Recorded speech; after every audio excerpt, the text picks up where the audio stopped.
Youth leader, युवा नेता, छात्र नेता, ये वो नाम है जो आज की डेट में असली पॉलिटिशियन से ज्यादा फेमस है। और भाई हुए भी क्यों ना, जब इस देश के इलेक्टेड पॉलिटिशियन सिर्फ कंटेंट के लिए दुकानों के नाम पूछते फिर रहे हो। उन्होंने लिखा सामने वालों ने, ऐसे वाजिद चौहान लिखिए, आपको क्या दिक्कत है ना?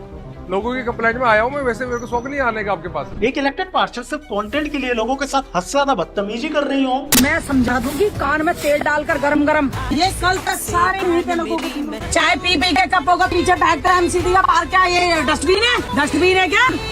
10 दिन के लिए उठा दो इनको, क्लीन चाहिए मुझे। अब जब मेन स्ट्रीम नेता या बोला जाए तो इलेक्टेड पॉलिटिशियन इस तरीके की हरकतें कर रहा है, तो आप युवा नेताओं से क्या अपेक्षा कर सकते हो? सो गाइस, आज के इस वीडियो में मैं आपको मिलवाने वाला हूँ हमारे देश के कुछ सो कॉल्ड यूथ लीडर्स से, और साथ ही साथ आज के इस वीडियो को देखने के बाद कई सारे बच्चों को सीख मिल जाएगी कि वो जिन लोगों को अपना यूथ आइकॉन मान रहे हैं वो एक्चुअली में आइकॉन नहीं है, वो सिर्फ और सिर्फ गुंडे हैं। इसके साथ आने वाले टाइम पे जो बच्चे पॉलिटिक्स में जाना चाह रहे हैं या फिर पॉलिटिक्स में अपना भविष्य देख रहे हैं, उनको भी पता चल जाएगा कि उनको अपने जीवन में राजनीति करते टाइम क्या नहीं करना है। तो भाई आज की इस वीडियो में आपको बहुत कुछ नया देखने को मिलने वाला है और बहुत कुछ नया सीखने को मिलने वाला है, तो इस वीडियो को एंड तक जरूर देखिए ना, मेरे ख्याल से तो काफी होगा। वीडियो को शुरू करते हैं, तो चलो देखिए गाइस, वीडियो के शुरू में ही मैं अपना ओपिनियन शेयर करना चाहता हूं कि अगर वाकई में कोई व्यक्ति राजनीति करना चाहता है या कोई बच्चा राजनीति करना चाहता है तो उसे अपने राजनीतिक करियर की शुरुआत स्टूडेंट पॉलिटिक्स से ही करनी चाहिए। अगर आप छात्र राजनीति में जुड़ जाते हैं तो नो डाउट आपको एक से एक एक्सपीरियंस मिलते हैं अपनी लाइफ में, लेकिन मैं आपको बताना चाहूंगा छात्र राजनीति एक्चुअल वाली करना, वो वाली नहीं जो आज की डेट में इंटरनेट पे चल रही है। फॉर एग्जाम्पल, आज की डेट में जैसे हमारे छात्र नेताओं ने एक बार सेट कर दिया है कि अगर आपको छात्र नेता बनना है तो भले आपको प्रोटेस्ट आए नहीं आए,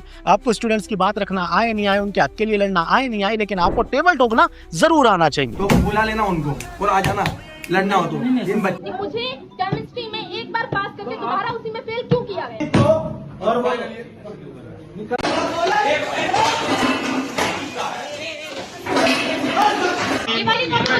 आप इसको अभी बुलवाइए। ये टॉपर साथ ही साथ इन्होंने पैरामीटर सेट कर रखा है कि अगर आप न्याय दिलाने के नाम पे बदतमीजी नहीं कर रहे तो आप तो छात्र नेता हैं ही नहीं। आप भी पढ़ गए हो, सही नहीं पढ़ पाए, जो जमा होगा जमा नहीं होगा, जमा होगा, जमा होगा। इससे बात करिए, समझ गया?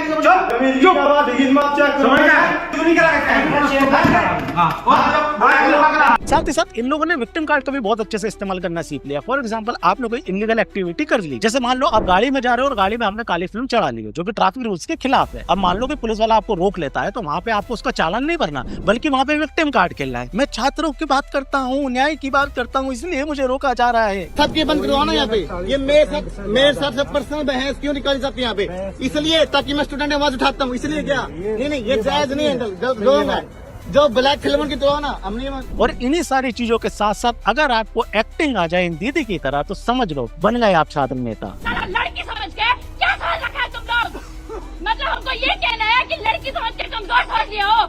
हम इंडिपेंडेंट निर्दलीय वोट लिए ना, तो तुम लोग संगठन वाले नहीं खेल पाए होगे, समझा ना? खैर गाइस, इतनी देर में आपको खुद समझ में आ गया होगा कि ये जो चीज चल रही है ये राजनीति नहीं है, ये सिर्फ इंस्टाबाजी है और कुछ भी नहीं। इसके अलावा बहुत कॉमन सी बात है, हम नेता किसको कहते हैं? उसी व्यक्तियों को ना जो हमारे हक की बात करता है, जो हमारे न्याय के लिए लड़ता है, जो हमारी आवाज बनता है, हम उसे नेता कहते हैं। लेकिन आज की डेट में हमारे सो कॉल्ड छात्र नेता क्या कर रहे हैं? वो अधिकारियों को चमकाते हुए दिखते हैं आप लोगों के दम पे कि मैं तेरी वर्दी उतरवा दूंगा। तेरी नौकरी नहीं छुड़वा दी। एक मिनट रुकिए, एक सेकंड, तेरी नौकरी नहीं छुड़वा दी। बना वीडियो, तेरी नौकरी। देखिए गाइस, मैं जानता हूं कि मैक्सिमम पुलिस का नेचर आम आदमी के लिए अच्छा नहीं होता है, लेकिन यहाँ पे सवाल पुलिस या नेता का नहीं है। बात इतनी सी है कि वहाँ पे जो व्यक्ति खड़ा है, जो ड्यूटी कर रहा है, क्या वो अपनी मर्जी से आया? नहीं। क्या उस पुलिस वाले को इन छात्र नेताओं से कोई लेना देना होगा? बिल्कुल नहीं। उसको उसके बड़े अधिकारी ने भेजा होगा। अब रही बात बड़े अधिकारी की, तो क्या उसको दिक्कत होगी इन छात्र नेताओं से? नहीं, बिल्कुल नहीं होगी। उस बड़े अधिकारी को भी किसी नेता ने बोला होगा कि इनको जाकर रोक ले। तो कुल मिला के बात यह है कि वहाँ पे जो पुलिस वाला खड़ा है ना, वो अपनी मर्जी से नहीं खड़ा, उसको भेजा गया है।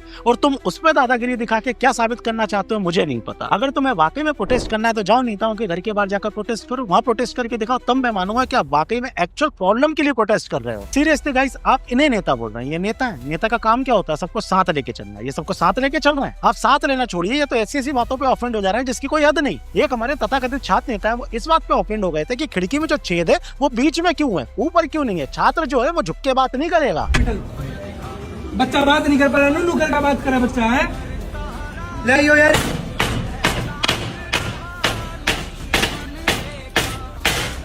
बताओ छात्र झुकेगा नहीं। अब मान लो हर आदमी इसी तरीके से हर चीज ईगो पे लेने लग जाए तो आधे से ज्यादा तो काम हिंदुस्तान में होंगे ही नहीं। अगर आदमी ईगो पे लेने लग जाएगा तो भैया वो ट्रेन में सफर नहीं कर पाएगा। क्यों? क्योंकि ट्रेन की जो विंडो होती है वो नीचे होती है। आम आदमी ईगो पे लेने लग जाएगा तो बैंक में खाता नहीं खुलवा पाएगा। क्यों? क्योंकि बैंक में जो विंडो होती है वो नीचे होती है। आम आदमी पीवीआर में सिनेमा नहीं देख पाएगा। क्यों? क्योंकि जब वो टिकट लेने जाएगा तब उसे पता चलेगा कि विंडो जो है वो नीचे, इसलिए मैं टिकट नहीं खरीदूंगा। क्यों? क्योंकि मैंने ईगो पे ले रखा है। जनरली गाइस ये कोई लॉजिकल रीजन होते हैं लड़ाई लड़ने के? ये कोई हक की बात होती है यार? और चलिए मैंने मान लिया कि आप इस बात से ऑफेंड हो गए, तो अब आप मुझे ये बताओ कि आप ये तोड़फोड़ क्यों कर रहे हो भाई?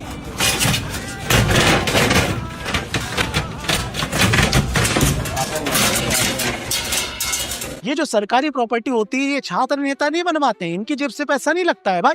इन सरकारी प्रॉपर्टी का जो पैसा होता है वो आम आदमी के टैक्स से जाता है। मतलब आप जिस चीज की तोड़फोड़ कर रहे हो वो सरकारी चीज है और उसका पैसा एक आम आदमी के टैक्स से लिया गया है। आपको किसने आके दे दिया इन सारी चीजों के साथ तोड़फोड़ करने का? आप अपने कंटेंट के लिए इतने ज्यादा पागल हो गए हो कि आपको ये भी नहीं समझ में आ रहा कि जिस चीज को प्यार से भी किया जा सकता था आप उसके लिए हिंसा का सहारा ले रहे हो। और आपके अंदर इतनी बेसिक एजुकेशन नहीं है और मुझे समझ नहीं आता कि कौन वो लोग हैं जो इन्हें छात्र नेता मानते हैं। अब भाई इतनी देर में बहुत सारे बच्चे ऑफेंड हो गए होंगे, कमेंट में घुस गए होंगे, तुमने हमारे नेताजी के बारे में कैसे बोल दिया, तू अपने आप को देख तेरी औकात क्या है। अब मैं इन बच्चों को या बोला जाए तो इन स्टूडेंट्स को बताना चाहूंगा कि भाई मैं भी कभी स्टूडेंट रहा था। मेरे टाइम पे भी एबीवीपी और एनएसयूआई के अध्यक्ष हुआ करते थे, स्कूल में भी और कॉलेज में भी। बस मेरे टाइम पे एक चीज नहीं हुआ करती थी जिसका नाम था सोशल मीडिया। इसलिए उस टाइम के जो नेता हुआ करते थे वो ग्राउंड रियलिटी के लिए काम किया करते थे, ना कि सोशल मीडिया के लिए। लेकिन आपके जो सो कॉल्ड नेता है वो सिर्फ और सिर्फ कंटेंट के लिए काम कर रहे हैं, ना कि ग्राउंड रियलिटी के लिए। जनरली बच्चों अगर तुम्हें ऐसा लग रहा है ना कि तुम्हारा छात्र नेता तुम्हारे लिए लड़ रहा है तो तुम बेवकूफ हो। वो तुम्हारे लिए नहीं लड़ रहा है, वो 3 कारणों से लड़ रहा है। पहला, उसका खुद का कंटेंट बन रहा है। दूसरा, वो अपने बड़े नेता को ये बताना चाहता है कि वो कितना बढ़िया कार्य करता है और उसे आगे जाके और भी मौके मिलने चाहिए। और इसके बाद तीसरे नंबर पे वो इसीलिए लड़ रहा है क्योंकि उसे सेटलमेंट करना है। जी हाँ गाइस, इसके बारे में आपने कभी नहीं सुना होगा इंटरनेट पे,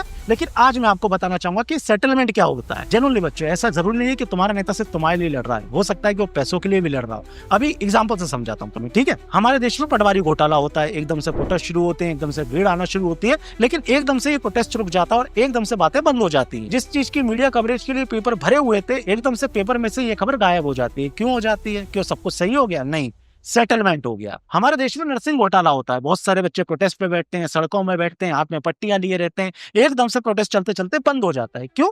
सब कुछ सही हो गया, तुम्हें तुम्हारा न्याय मिल गया? नहीं, बल्कि सेटलमेंट हो गया। हमारे देश में पेपर लीक होता है, प्रोटेस्ट शुरू होते हैं, बच्चे सड़कों पे आते हैं और एकदम से ये सारी चीजें डिसअपीयर हो जाती हैं। क्यों? सब कुछ सही हो गया? नहीं नहीं नहीं नहीं, सेटलमेंट हो गया। कोई भी प्रोटेस्ट सत्ता के रुख के हिसाब से चलता है और आप किसी भी प्रोटेस्ट का फॉलो अप ले लेना, आपको पता चल जाएगा कि उसका एंड गोल क्या है। हमारे देश में कोई भी प्रोटेस्ट ऐसा नहीं होता कि एकदम से चालू हो जाता है, ये सुनियोजित तरीके से होता है। बच्चे अपने डिमांड उठाते हैं, छात्र नेता उसको कैप्चर करते हैं, उसको प्रोटेस्ट का नाम देते हैं, बाद में जाकर सेटलमेंट हो जाता है और चीजें अपने आप डिसअपीयर हो जाती हैं। और ये सारी चीजें तुम्हें नहीं पता चलती होंगी क्योंकि ये इंटरनेट पे नहीं आती। जनरली गाइस, मुझे नहीं पता कि ये वीडियो कितने दिन टिकने वाली है, लेकिन इस चीज को डाउनलोड करके अपलोड जरूर कर देना क्योंकि मैं चाहता हूँ ये सारी सच्चाइयां भी लोगों तक पहुंचे कि किस तरीके से नेता भी सेटलमेंट कर लेते हैं। देखिए गाइस, बहुत सीरियसली समझाना चाहता हूँ कि जिसको आप अपना नेता मान रहे हैं बहुत सोच समझ के माने। ऐसा नहीं हो जोश में आके आप कहीं तोड़फोड़ कर दें और आपके ऊपर FIR हो जाए। सीरियसली गाइस, अगर आपके ऊपर FIR हो गई ना तो आपका छात्र नेता आपको बचाने नहीं आएगा। और ये चीज मैं ऐसा नहीं हवा में बोल रहा हूँ, एक्सपीरियंस से बोल रहा हूँ। आपके ऊपर FIR होगी तो पहले तो आपका करियर खराब होगा और दूसरे नंबर पे थाने में अगर कोई बैठेगा तो वो होगा आपका स्वयं का बाप। परेशान होगा आपका परिवार, उस छात्र नेता का कुछ भी नहीं जाएगा। इसलिए जोश में आके होश मत गवाना, प्रोटेस्ट के नाम पे तोड़फोड़ मत करना, अदरवाइज तुम परेशान होगे, तुम्हारा परिवार परेशान होगा और कोई नहीं।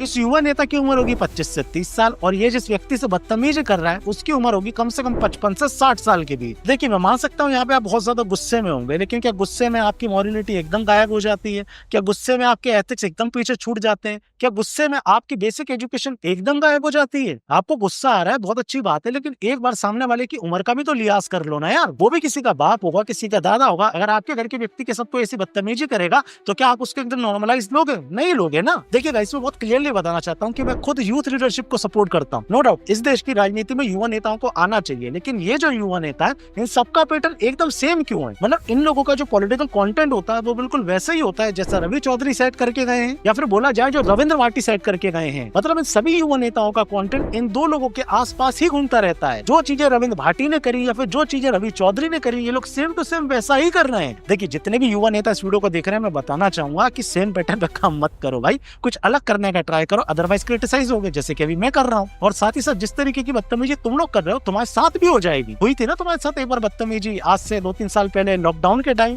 अभी यहाँ क्या पढ़ रहे हो? मैं स्टूडेंट लीडर हूँ सर। अरे स्टूडेंट लीडर हो जब अब यहाँ क्या पढ़ाई कर रहे हो? मैं यहाँ पढ़ाई नहीं कर रहा हूँ, मैं BBA शिवाजी से किया है मैंने। जिसने कर लिया एक्स स्टूडेंट को आने की अनुमति नहीं है। जो मैं छात्रों का नेतृत्व करता हूँ, मैं अरे मुझे समझ में आ गया, करेंगे ऐसे लोग बात नहीं करते। सीरियसली अगर आप अपने आप को छात्र नेता मान रहे हैं ना तो एक बार अपने आप से सवाल कीजिए कि मेरा मकसद क्या है ये सब करने का। क्या आपका इन सब गाड़ियों के बड़े बड़े काफिले में घूमने का है,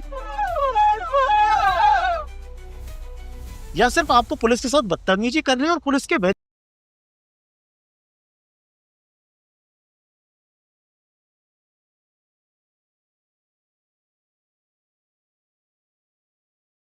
राजनीति कर रहे हो तो छात्रों के बारे में भी तो बात करो, उनके अहम मुद्दों को उठाओ ना।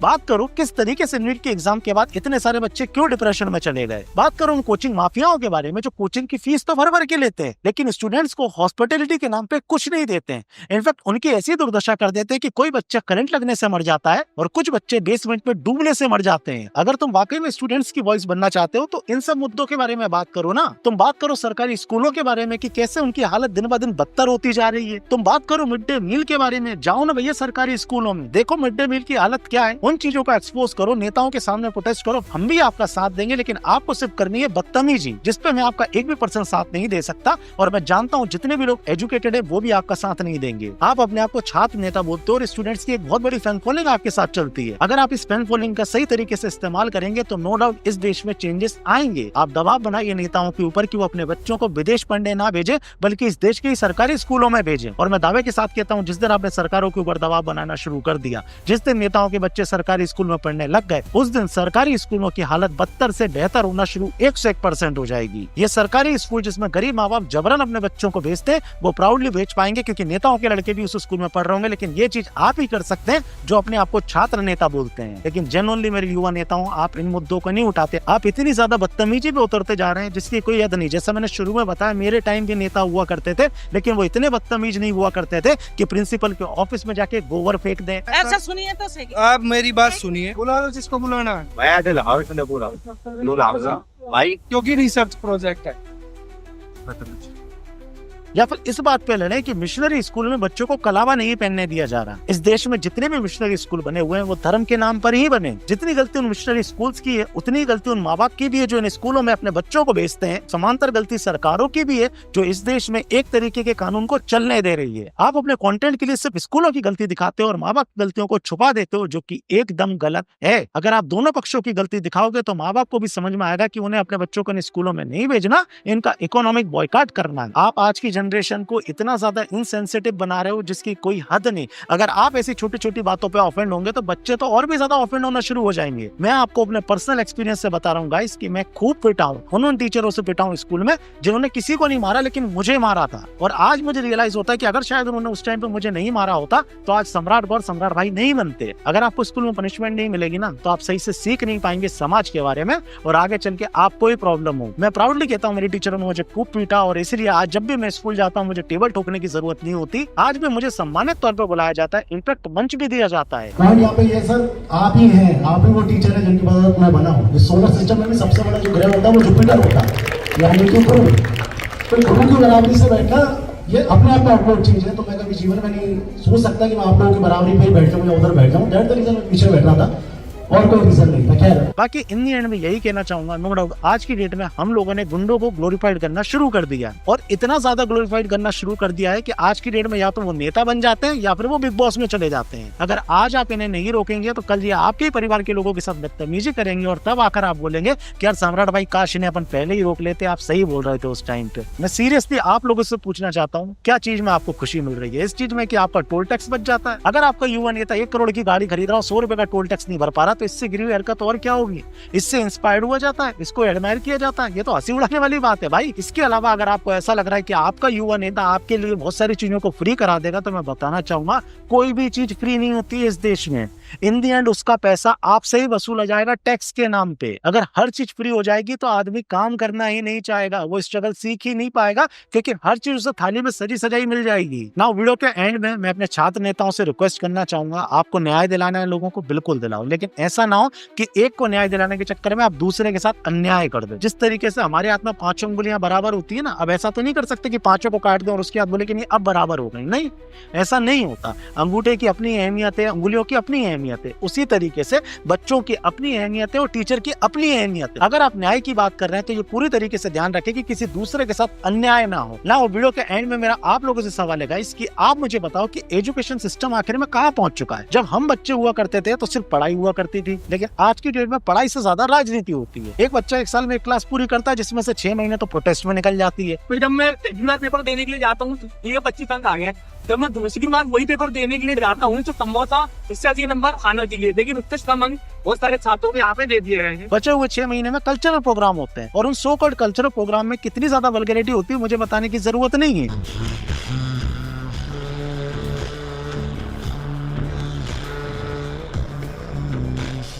और सेम प्रोसेस कॉलेज में भी होता है, इनफैक्ट ज्यादा ही होता है कि आधा सेमेस्टर प्रोटेस्ट में निकल जाता है। My name is Ashish Sharma, I am from Gurgaon. भाई साहब, कॉलेज में बहुत सारी चीजें नहीं हो पा रही थी, रुक जा, बहुत सारी चीजें तो उसके लिए प्रोटेस्ट हो रहा है, प्रिंसिपल सर के पास आए हैं और आधा सेमेस्टर इसमें निकल जाता है।